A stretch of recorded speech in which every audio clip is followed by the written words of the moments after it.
This is a bit of a departure from the typical we should all have healthcare videos I make. But when I'm not sitting behind the keyboard editing video and audio tracks and audiobook narration, I will destroy you! I'm sitting behind the wheel driving for Uber. Or as we say in Boston, I'm an Uber driver. I just wanted to take a moment to make this video to say thank you to everyone who can and does tip their Uber driver. And I'm sure it's equally appreciated on the other rideshare apps as well. It makes a huge difference. It's the one job basically anyone can get and make a living on. The reason is because of their tips. This service is almost not worth doing if there weren't any tips. And I really don't like that it's kind of dependent on the rider to make up what would provide us with a living wage. This probably should really be coming out of Uber's end. Data suggests that Uber takes about 29% of our fares, but that can vary and go as high as 50% or more. A personal anecdote, a couple of times in the past I took an Uber to the airport from my apartment, and it cost me about $32. On my same block, I had driven people to the airport 3 different times, and each trip, I made a note, I received between $14 and $15, showing that Uber, at least in that small sample size, was consistently taking more than 50%. In 2024, Uber netted about $44 billion in profits. Not bad. And they had roughly 8 million drivers driving for them. Imagine if they kept the $4 billion and gave every driver a share of the $40 billion. I mean, we are the ones doing the work and have the initial upfront investment of our vehicles.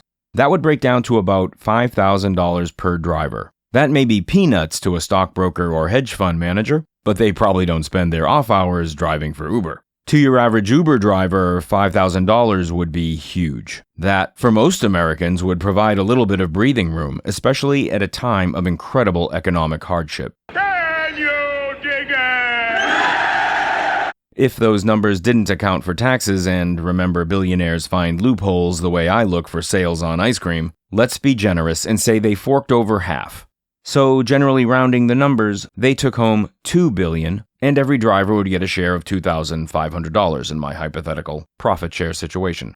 $2,500, that still is a huge help. Now, instead of this scenario, imagine we were taking home 80% of every fare. Say Uber takes 10%, and let's be generous and give back that leftover 10% to the rider. Drivers would be able to make a more livable wage, riders would get a break, and Uber would still get to be filthy rich. This driver-app relationship is not too different from that of, say, a writer or actor and their agent, who helps find them work. By California law, agents are only allowed to take 10%, unless that's changed recently. Anything more was considered akin to usury. It used to be just the mob and loan sharks who charged unfairly high levels of interest, or VIG. Shit, you charge a guy for a neighborhood 1,800 VIG? Charlie, this is business. Well, then be realistic, Michael. Where's he to come up with $3,000, huh? Charlie, that's peanuts to what's going on today. It's like the mafia has gone into the corporate world. So what do you do? I'm into, murders and executions mostly. We need updated laws to address this. Doing this rideshare service, provides the driver with some basic immediate cash, which is very helpful.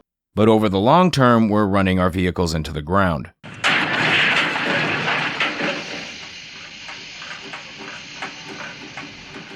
And of course, Uber is all for this. Uber can help you get financing for a new vehicle, because Uber is now a bank.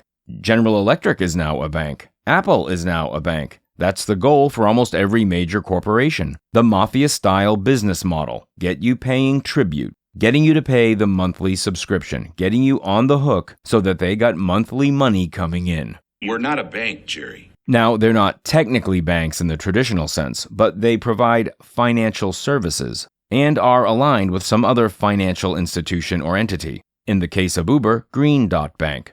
And really, when you break it down, it technically doesn't matter how these corporations are categorized, because at the end of the day, many of the people sitting on the boards of directors and many of the major shareholders are the same people. Their interests are aligned. And the bottom line? Control is out of our hands as the general public. rideshare apps of the size and scale of Uber, or any corporate entity providing a service like Amazon, since they wield such economic weight and are out of control of the public, they should be nationalized. It's beyond a luxury or service of convenience, for many of my riders are elderly or special needs, and the service that Uber provides has become a necessity in their lives. And for any corporation that has made $1 billion, great! You've proven that your idea has added great value to society, and you've been richly rewarded. But now, in such cases where that product or service has become vital, as with water or electricity, society should now take the responsibility of managing that service. Like Amazon or the internet. Did you know that Americans' tax dollars were the funding that developed the internet? Why aren't we receiving a return on that investment?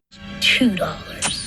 What self-respecting American investor would allow themselves to be denied the return on investment for technology they funded the development of, that's now responsible for trillions of dollars being made by companies like Amazon, Uber, Netflix, Google, Facebook, Wall Street trading firms, and many, many more who aren't household names? The American taxpayer should be receiving a net check, a monthly dividend for providing the technology that has allowed these billion-dollar corporations to exist and become very profitable. You're welcome. You're welcome. You're welcome. Enjoy. And we should probably be getting internet for free. I lived in the UK for a year and had a friend who lived in Spain and another friend in Germany. In each of these countries, the average internet bill was roughly around $50 to $60 a month. In the US, my bill is $150 a month. I got a friend in Maine who pays almost $200. Although some studies show the national average to be closer to $80, we still seem to be getting gouged for technology that we helped create. I don't know why any self-respecting American would be on board with this. I know it sounds radical, but when you've been raised in a cage and someone says, maybe try life outside the cage, that can sound scary. Changing your perspective on things to which you've become accustomed can be frightening. But this is all for another video. We are miles away from what this video was primarily about. A thank you. A thank you to those who can and do tip. Again, I think if there was a more fairly run system, we wouldn't be relying on people for tips. But here we are. If you're still listening, thank you for hanging in there. Please like and subscribe, and take care out there. You just convinced me. Give me my dollar back. Hey, leave the dollars there. Thank you.